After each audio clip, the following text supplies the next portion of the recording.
Hello everyone, welcome back to code easy. आज के session में हम यूनरी ऑपरेटर को डिस्कस करेंगे, बट उससे पहले हम समझते हैं ऑपरेटर्स होता क्या है। बेसिकली ऑपरेटर एक सिंबल है जो कंपाइलर को बताता है कि आपके वेरिएबल या वैल्यू पे कौन सा ऑपरेशन परफॉर्म होगा। अब जो वेरिएबल और वैल्यू है वो क्या है, आपके ऑपरेंड्स हैं। सपोज करो आपको दो नंबर को ऐड करना है, तो ये जो दो नंबर है वो क्या है, हमारे ऑपरेंड्स हैं and plus is your operator. Addition करने के लिए हम कौन सा सिंबल का यूज करते हैं, प्लस सिंबल का, तो ये क्या हुआ, आपका ऑपरेटर हुआ। And operands is your 2 and 5 हुआ। अब डिपेंड करता है कि कितने ऑपरेंड्स रिक्वायरमेंट है ऑपरेशन परफॉर्म करने के लिए, उस बेसिस पे आपके टाइप ऑफ ऑपरेटर्स है।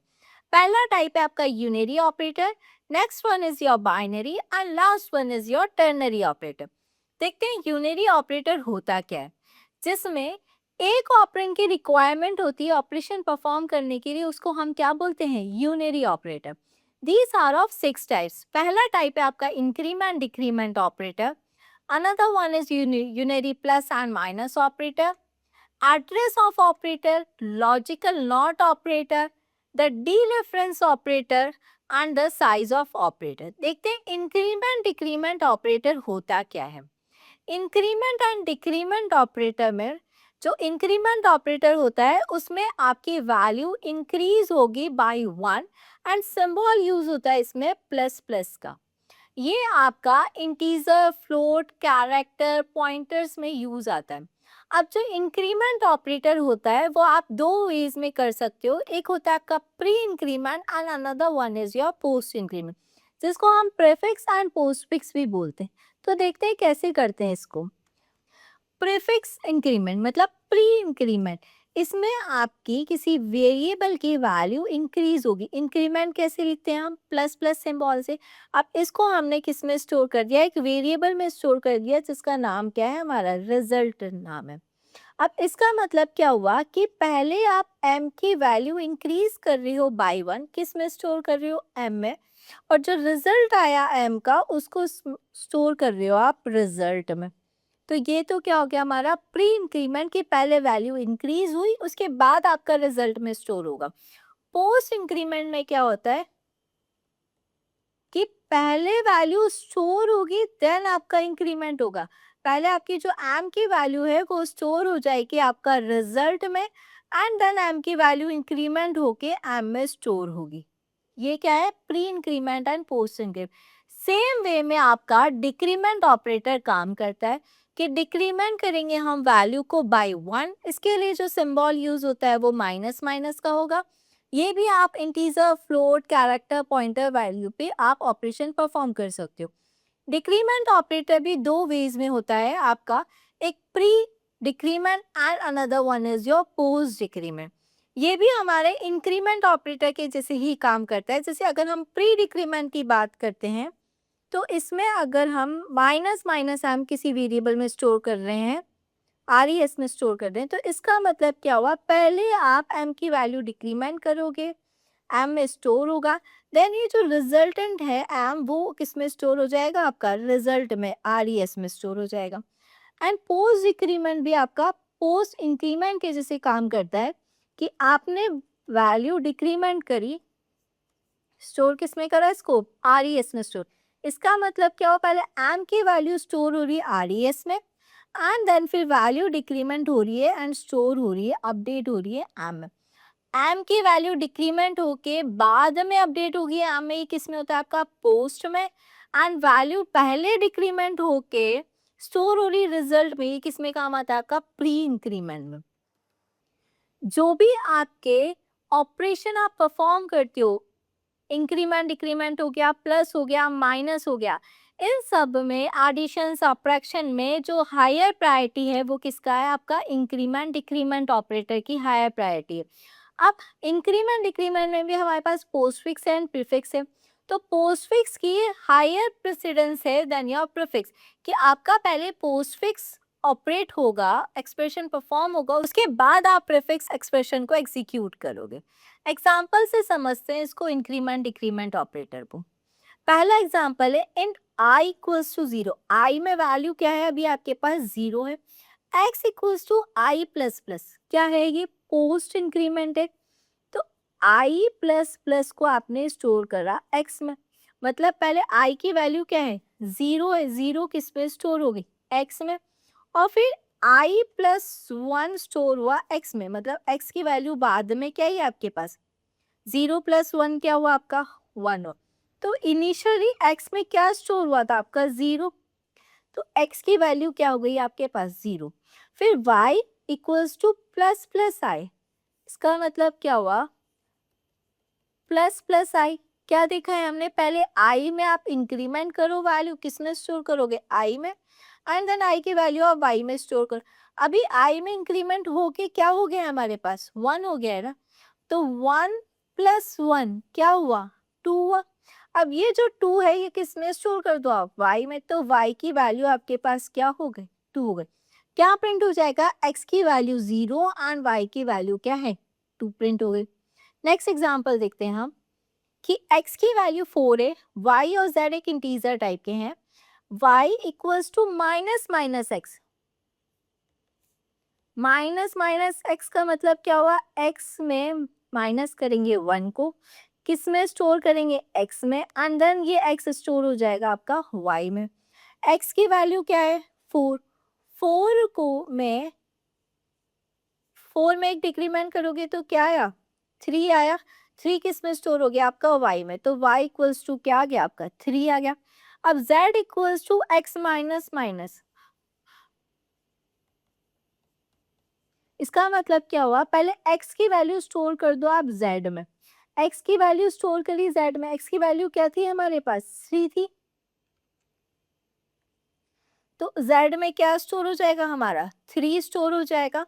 फिर आप x की वैल्यू डिक्रीमेंट करो, 3 में से माइनस करोगे 1, किस में स्टोर हो गया, x में। x की वैल्यू अब अपडेट होके क्या हो गई, 2। तो यहाँ पे हमें क्या प्रिंट करवाना है, x y एंड z। तो x की वैल्यू क्या है हमारे पास, 2, y की वैल्यू क्या है हमारे पास, 3, एंड z की वैल्यू भी हमारे पास क्या है यहाँ पे, 3। तो क्या प्रिंट हो जाएगा, 2 3 एंड 3। नेक्स्ट एग्जाम्पल देखते हैं, a की वैल्यू क्या साइन है, -5, और k एक वेरिएबल है। पहले a में इंक्रीमेंट करो, a प्लस प्लस, कौन सा इंक्रीमेंट है ये, पोस्ट इंक्रीमेंट, किस में स्टोर कर दो, k में।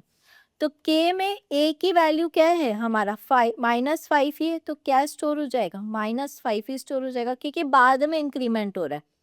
कैसे इंक्रीमेंट होगा, a प्लस वन, किस में स्टोर हो गया आप, a में। -5 प्लस वन कितना होता है आपका, -4। तो अब a की वैल्यू क्या आ गई, -4 आ गई। अब क्या बोल रहा है, पहले इंक्रीमेंट करो a में, plus plus a, it means a plus one equals to a, then a store हो जाएगा आपका k में। तो a की वैल्यू क्या है आपकी, -4 plus one equals to your -3, and ये जो -3 है ये किस में स्टोर हो गया, k में। तो k में क्या प्रिंट हो जाएगा आपका, k इक्वल्स टू 3, आउटपुट क्या आएगा, k equals to -3, not 3। Next example देखते हैं, a की वैल्यू क्या है, 5 है, a इक्वल्स टू 5 है, b equals to minus minus है, पहले डिक्रीमेंट करो एंड b में स्टोर कर दो।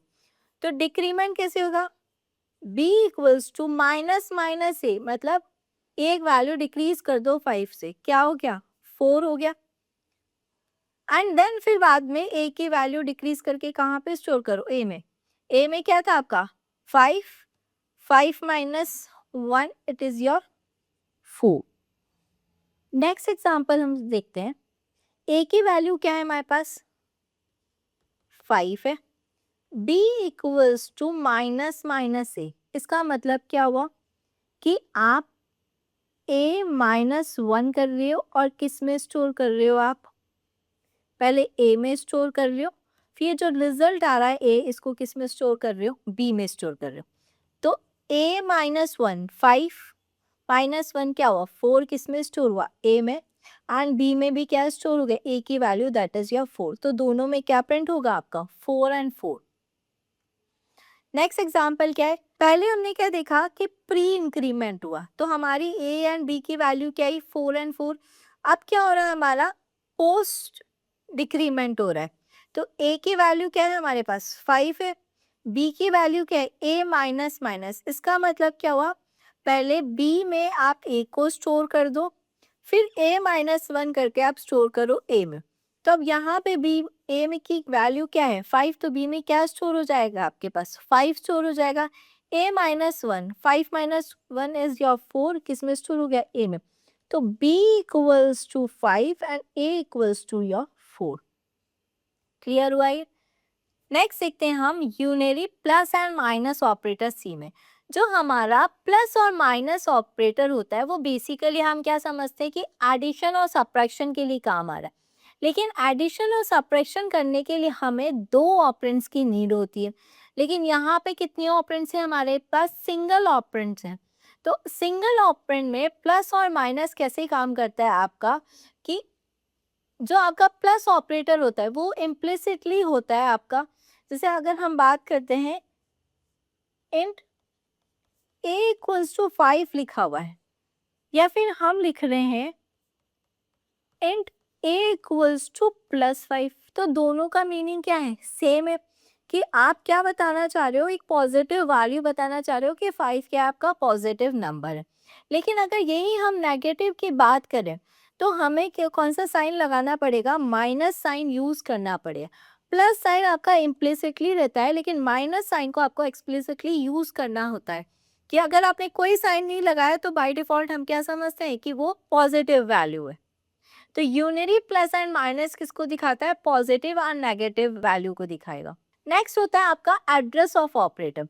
एड्रेस ऑफ ऑपरेटर के लिए आप एंड सिंबल का यूज करते हो। जैसे हमने प्रीवियस लेक्चर्स में भी देखा कि हम स्कैनफ में क्या यूज कर रहे हैं, एड्रेस ऑफ ऑपरेटर यूज कर रहे हैं। एड्रेस ऑफ ऑपरेटर क्या बताता है, आपका मेमोरी लोकेशन बताता है, मेमोरी का एड्रेस बताता है कि जो आपकी वैल्यू है वो कहाँ जाके स्टोर हुई है।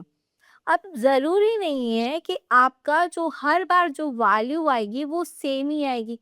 जो एड्रेस आ रहा है वो हर बार सेम आ रहा है। जैसे सपोज करो आप स्कूल में गए, आप पहले दिन तो फर्स्ट डे तो फर्स्ट बेंच पे बैठ गए, लेकिन क्या ज़रूरी है क्या जब सेकंड डे स्कूल जाओगे तो आपको वही जगह सीट मिलेगी, नहीं ना। जो पहले आएगा वो वहाँ पे बैठ सकता है। तो ऐसे ही जब हम वैल्यू को स्टोर करते हैं, कोई वेरिएबल यूज़ करते हैं, तो वो कहाँ जाके वैल्यू स्टोर हो रही है वो हमेशा फिक्स नहीं होता। अब जो एड्रेस ऑफ ऑपरेटर है उसके लिए हम %d का यूज़ कर सकते हैं। नहीं तो अगर हेक्साडेसिमल में अगर हमें वैल्यू चाहिए तो हम किसका यूज़ करेंगे, फॉर्मेट स्पेसिफायर क्या यूज़ करेंगे, हम %p का यूज़ करते हैं। इसको कोड के वे में देखते हैं कि कोड कैसे लिखते हैं इसका हम। सबसे पहले हम क्या लिखते हैं, हेडर फाइल लिखते हैं। हेडर फाइल क्या है हमारा, hash include stdio.h। Next line में हम क्या लिखते हैं, main function that is your int main. Function है तो पैरेंथेसिस आ जाएगा, कोई आर्ग्यूमेंट पास नहीं करने तो हमने इसको क्या कर दिया, ब्लैंक स्पेस दे दिया। अब हमें क्या है, किसी वेरिएबल का एड्रेस फाइंड करना है, तो एक वेरिएबल लिया हमने इंट a इक्वल्स टू, इसमें कोई वैल्यू कांस्टेंट कर दी हमने 5। अब ये कौन सी लोकेशन पे स्टोर है उसका एड्रेस चाहिए हमें, तो printf। अगर इंटीजर वैल्यू चाहिए तो हम कौन सा फॉर्मेट स्पेसिफायर लेते हैं, %d। किसका एड्रेस चाहिए हमें, a का, और एड्रेस के लिए जो सिंबल होता है वो क्या होता है, %a। टर्मिनेट कर दिया। इस कोड को हम रन करते हैं। क्या आ रहा है हमारा, इंटीजर वैल्यू आ रही है, कोई लोकेशन आ रहा है कि कहाँ पे जाके स्टोर हुआ है a की वैल्यू। अगर यही वैल्यू हमें हेक्साडेसिमल में चाहिए तो हम यहाँ पे किसका यूज़ करेंगे, %d की जगह %p का। तो जो हमारी वैल्यू आएगी वो कौन से में आएगी, हेक्साडेसिमल के फॉर्म में आएगी। तो ये क्या था आपका एड्रेस ऑफ ऑपरेटर। नेक्स्ट होता है आपका logical not operator. Logical not operator आपका एक्सक्लेमेशन साइन से डिनोट होता है। ये आपका रिवर्स करता है रिजल्ट को। जैसे अगर आपकी ट्रू वैल्यू है तो रिजल्ट में क्या देगा, ये आपको फॉल्स देगा। अगर फॉल्स वैल्यू है तो रिजल्ट में क्या देगा, ये ट्रू वैल्यू देगा। एग्जाम्पल से समझते हैं, एक्स की वैल्यू क्या है आपकी 5 है। क्या एक्स इक्वल इक्वल 5 है, क्या वैल्यू क्या है 1 है, ट्रू है। इसके आगे हमने क्या लगा दिया, नॉट ऑपरेटर लगा दिया, तो 1 का अपोजिट क्या हुआ, 0। तो आपको आंसर क्या मिल जाएगा, फॉल्स या फिर 0 मिल जाएगा। printf x not equals to 5, क्या x 5 के इक्वल नहीं है, क्या है 5 के इक्वल, तो हमें रिजल्ट में क्या मिल रहा है 0। और इसके आगे हमने क्या लगा दिया, लॉजिकल ऑपरेटर लगा दिया, तो हमें रिजल्ट में क्या मिलेगा 1 मिलेगा। x क्या ग्रेटर है 3 से, यस 3 से ग्रेटर है, तो आंसर क्या है हमारा ट्रू वैल्यू है। लेकिन इसके आगे हमने क्या लगा दिया, लॉजिकल ऑपरेटर लगा दिया, तो रिजल्ट में हमें क्या देगा 0 देगा। क्या x लेस है क्या 3 से, नहीं है, ठीक है फॉल्स है, फॉल्स का अपोजिट क्या होता है ट्रू, तो ये हमें कौन सी वैल्यू देगा 1 देगा। तो पहला रिजल्ट हमें क्या मिल रहा है 0, next one is your 1, another one is your 0 and 1। कि अगर आपका रिजल्ट 0 आ रहा है फॉल्स है, तो ये इसको क्या कर देगा ट्रू कर देगा, अगर रिजल्ट ट्रू है तो इसका अपोजिट कर देगा फॉल्स। तो लॉजिकल नॉट ऑपरेटर आपके रिजल्ट को रिवर्स करता है। नेक्स्ट होता है आपका डी रेफरेंस ऑपरेटर। जो डी रेफरेंस ऑपरेटर होता है ये एस्टेरिस्क सिंबल से डिनोट होता है। बेसिकली ये सिंबल आपका मल्टीप्लिकेशन के लिए भी यूज होता है, लेकिन मल्टीप्लिकेशन के लिए हमें 2 ऑपरेंड्स की नीड होती है एंड डी रेफरेंस ऑपरेटर के लिए हमें सिंगल ऑपरेंड की नीड होती है। ये किसके लिए हेल्प करता है कि ये आपके किसी दूसरे वेरिएबल का एड्रेस स्टोर करने के लिए काम आता है। ये कहाँ काम आता है, आपके पॉइंटर्स में। जब हम पॉइंटर टॉपिक को पढ़ेंगे तो इस पर डिटेल में स्टडी करें। जैसे x की वैल्यू 10 है, अब हमें किसका एड्रेस स्टोर करना है, x का एड्रेस स्टोर करना है, मेमोरी लोकेशन स्टोर करनी। तो हमने x का एड्रेस स्टोर करा y में, जिसको हमने किससे बताया पॉइंटर से रेफरेंस किया, जिसको हम क्या बोलते हैं डी रेफरेंस पॉइंटर भी बोलते हैं या डी रेफरेंस ऑपरेटर भी बोलते हैं। यहाँ पे y स्टोर कर रहा है एड्रेस ऑफ x को, जो क्या डिनोट कर रहा है, y पॉइंट कर रहा है x को। Next one is your size of operator. नाम से ही आपको समझ में आ रहा है किसी की साइज बताता है, तो किसकी साइज बताता है, ये आपको डेटा टाइप की साइज बताता है। और किस में बताता है, ये बाइट्स में। जैसे हमने देखा था कि जो इंटीजर है वो आपके कितने बाइट का होता है 4 बाइट का। तो आपको एग्जैक्टली पता करना है कि एग्जैक्टली 4 बाइट का ही होता है क्या, तो हम क्या यूज करते हैं साइज ऑफ इंट यूज कर लेंगे, तो ये क्या बता देगा आपको 4 बाइट। एग्जाम्पल से समझते हैं कोड के थ्रू।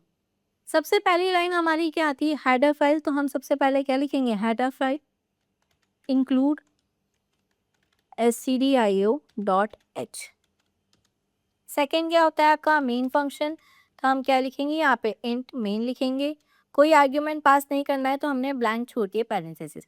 अब हमें क्या करना है साइज फाइंड करनी है किसी वेरिएबल की या किसी इंटीजर टाइप की। तो अगर हम इंटीजर टाइप का एक वेरिएबल लेते हैं ए जिसमें स्टोर कर रहे हैं 5, कुछ भी ले सकते हैं। एक हम कैरेक्टर टाइप का वेरिएबल लेते हैं बी, इसमें कुछ भी स्टोर नहीं कर रहे हो।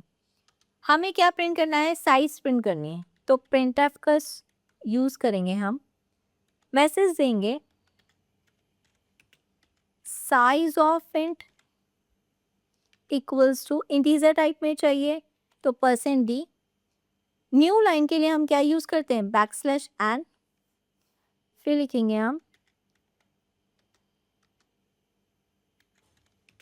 Size of character equals to, ये भी इंटीजर टाइप में चाहिए तो %d। पहले हमें किसकी साइज चाहिए ए की, देन हमें किसकी साइज चाहिए बी की। टर्मिनेट करेंगे स्टेटमेंट को, अनरन करके देखेंगे। अब यहाँ पे क्या रहा है 5 और कोई गार्बेज वैल्यू आ रही है। अब ये क्यों आ रही है हमें, क्योंकि हमने साइज ऑफ ऑपरेटर तो यूज ही नहीं करा। अगर हम यहाँ पे लिखते हैं size of a, size of a comma size of b and then close कर दे। अब रन करके देखते हैं कोड को, तो क्या आ रहा है इंटीजर कितने बाइट का होता है हमारा 4 बाइट का, तो क्या आ रहा है size of int 4 byte. Character कितने बाइट की मेमोरी स्टोर करता है 1 बाइट की, तो क्या आ रहा है साइज ऑफ कैर क्या आ रहा है 1 बाइट। तो अगर आपको साइज फाइंड करनी है तो किसका यूज करते हैं हम साइज ऑफ ऑपरेटर का यूज करते हैं। तो आज हमने देखा कि यूनरी ऑपरेटर कितने टाइप के होते हैं। नेक्स्ट क्लास में हम डिस्कस करेंगे बाइनरी ऑपरेटर। Thank you.